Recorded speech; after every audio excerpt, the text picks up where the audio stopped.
Paul with your weekly update for June 22nd. Last week, Congress passed the War Supplemental Appropriations Bill.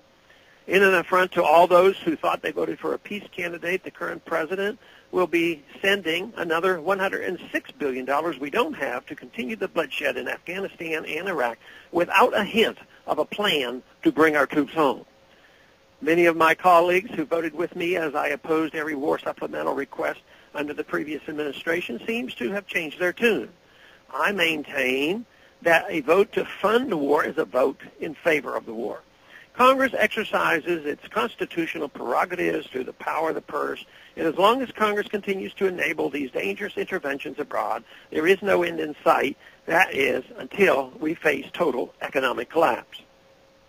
From their spending habits, an economic collapse seems to be the goal of Congress and this administration. Washington spends with impunity domestically, bailing out and nationalizing everything they can get their hands on. And the foreign aid and IMF funding in this bill can rightly be called an international bailout. As Americans struggle through the worst economic downturn since the Great Depression, this emergency supplemental appropriations bill sends $660 million to Gaza, $555 million to Israel, $310 million to Egypt, $300 million to Jordan, and $420 million to Mexico. Some $889 million will be sent to the United Nations for so-called peacekeeping missions. Almost $1 billion will be sent overseas to address the global financial crisis outside our borders. Nearly $8 billion will be spent to address a potential pandemic flu, which could result in mandatory vaccinations for no discernible reasons other than to enrich the pharmaceutical companies that make the vaccine. Perhaps most outrageous is the $108 billion loan guaranteed to the International Monetary Fund.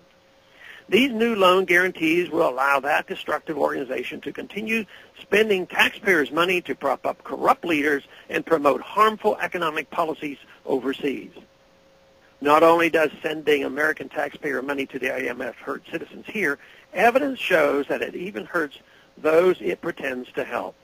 Along with IMF loans comes IMF-required policy changes called structural adjustment programs, which amount to forced Keynesianism.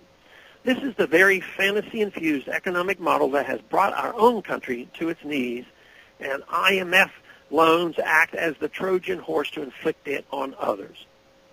Perhaps most troubling is the fact that leaders in recipient nations tend to become more concerned with the wishes of international elites than the wishes and needs of their own people.